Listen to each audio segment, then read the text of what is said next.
Hi everybody, I hope you are well and hope that you are taking care of yourself and those close to you during these unusual times.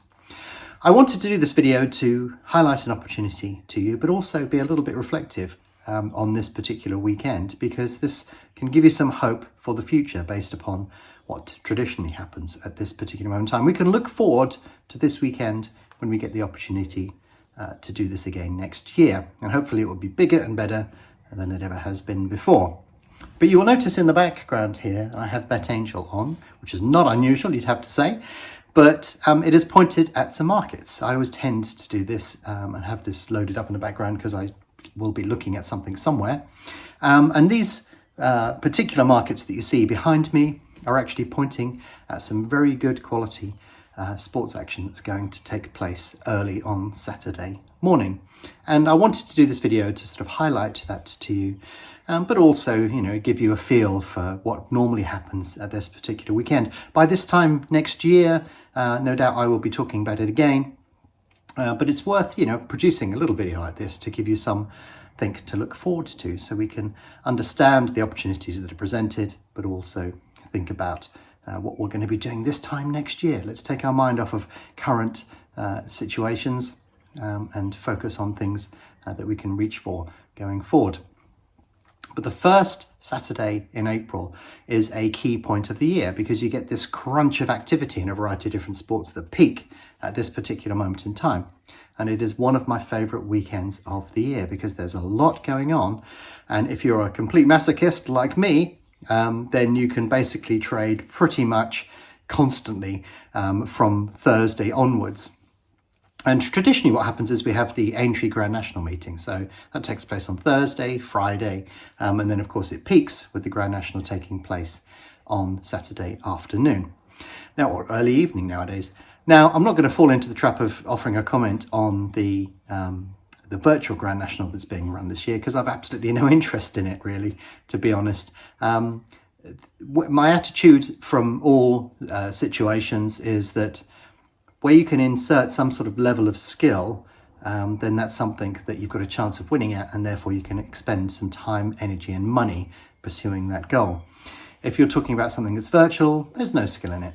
And I struggle to comprehend that. So, when you look at online casino games, bingo and stuff like that, it's like, that's what gives the betting industry a bad name. So I'm completely, definitely not keen on virtual sports of any sort whatsoever. There needs to be a bit of skill in there to give you an opportunity to find an edge. So we've got the virtual Grand National taking place this weekend, but I've absolutely no interest in it, and I'm not really going to actively comment on it in any way whatsoever, apart from I just have. But you understand where I'm coming from. Going to ignore that totally. And also, you traditionally get the US Masters at Augusta this weekend. So I do have an open position on that, which is a real pain for me, because that open position now is going to carry forward for a few months. Selectively before the US Masters starts, I'll take a view on players that I think are in or out of form, and I'm expecting their prices to contract or drift. And I have a few open positions, and I don't really want to close those necessarily at a loss. So that's going to be a bit different for me. But, Grand National meeting, the US Masters, that means that you can basically trade on the Friday, for example, at Aintree. And as we head into the evening, I can switch and start doing the US Masters.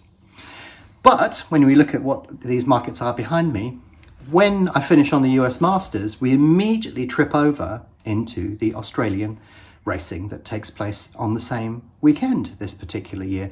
And it is taking place this year. This is one of few things that is running relatively normally at this particular moment in time, and will be available for you to trade overnight if you so wish to do so. Now, if you've never traded it before, and I will do an article and a video on some of the differences between the two, you may find it a little bit unusual. But because we've got good quality group racing going ahead, the markets will behave a little bit more like you would tend to see in the UK.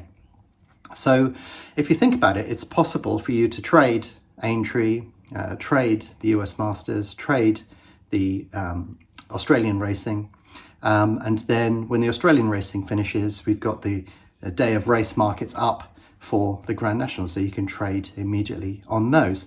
And you can go right through the day, especially since they changed the Grand National to 5:15 in the afternoon stroke evening. And then, of course, then the US Masters is back on, so you can trade all the way through that. So it's possible to actually go, a whole 24 hours, almost 48 hours without any sleep, trading every single market. The US Masters typically sort of grinds to a halt around sort of midnight-ish. That's a generalism there. But yeah, it's possible to trade basically from first thing on Friday morning all the way through to Saturday night, continuously without a single break. And you're sort of thinking, what idiot would do that? Here he is right here. I've done it several times in a row. And you can pick and choose your targets. Now, as time has worn on, the first time I ever did this was on the basis that, could I do it? What could you possibly achieve when you really go for something like this? And, that's what really motivates me. Is I love doing strange things and things that are way out there in terms of capability, possibility, that just seem unbelievable. I love doing those things. Those are the moments that I live for. So I have done this before, and I did this more notably in 2011, and you'll understand why it's more notably in a second. But yeah, I traded the Aintree Grand National meeting, switched to the US Masters, and then switched to the Australian racing. And then I actually did an interview. I got up, I didn't really sleep. I was working all the way through the night, had a little bit of a rest, started work on the Grand National markets, and then went off to BBC Radio Berkshire to do an interview. And it seems a bit bizarre to do something like that, but I love talking about trading and getting the message out there. And I actually went off and did the interview. I've probably still got a couple of clips of that particular interview because they also invited Gary Wilshere on to talk about the Grand National with me at that particular moment in time. Let's have a little listen to what was actually said during that radio interview.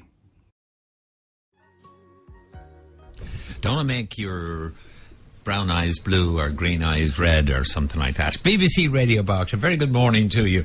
It's coming up to 10:15. Now, in the studio, I have with me Peter Webb, and on the phone, in a couple of moments, I will have the great man himself, Gary Wilshere. Now, Peter is from Hook, and he has worked a scientific approach to gambling, which he believes, if you do it right, guarantees you a win. What does it mean? How does it work? Yeah, it's still gambling, but we're gambling on the volatility of prices and the way that odds move and so on. Speaking of gambling, let's go to line 5 and one of my favourite men in the world, Mr. Gary Wilshere. Good morning. Good morning, Henry. Good morning, Peter. It's a fun day, Peter. You should be on any day by National Day. Henry, why have you got the expert on Grand National Day? Have him on next week. Have him on the following week. I'll come in with you in the studio and we'll have a chat. But we don't want him here today. It's Grand National Day. We don't want clever people, Henry. We want the mugs that are like what we are. So what's your day now? You're going to go home to the missus and look at a whole bank of screens, and she's going to say, we've got to go to the Oracle and get something for supper, and you're going to say, well, just in a moment. And you're going to fiddle with your computer and make $4,000 in the afternoon. Well, the day actually started for me at 3 o'clock this morning. Oh, stop. So yeah, as though working continuously wasn't crazy enough, I managed to squeeze an interview in between that and still managed to trade the Grand National as well. And you're sort of thinking, well, the Grand National wasn't till 5:15, Peter, but that's one of the unique things about the Grand National, is that it is actually possible, because of the liquidity in the markets, to trade it fairly continuous throughout the day.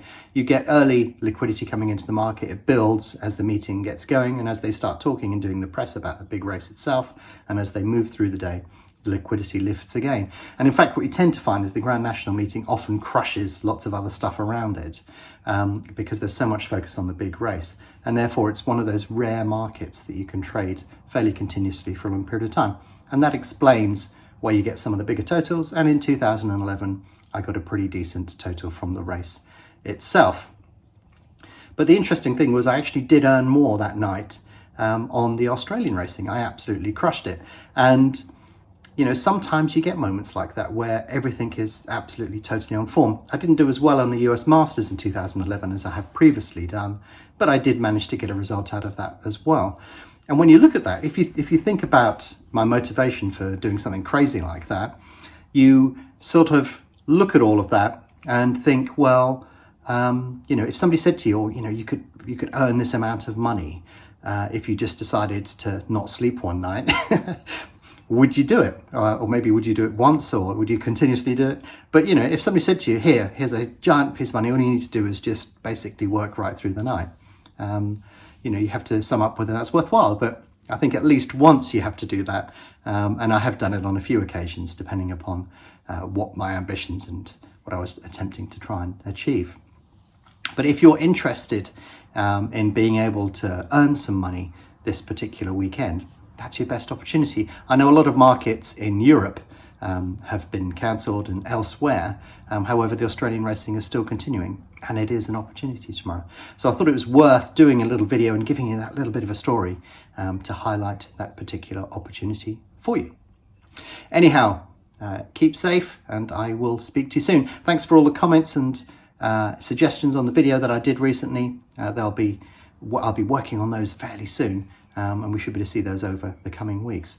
But until then, take care.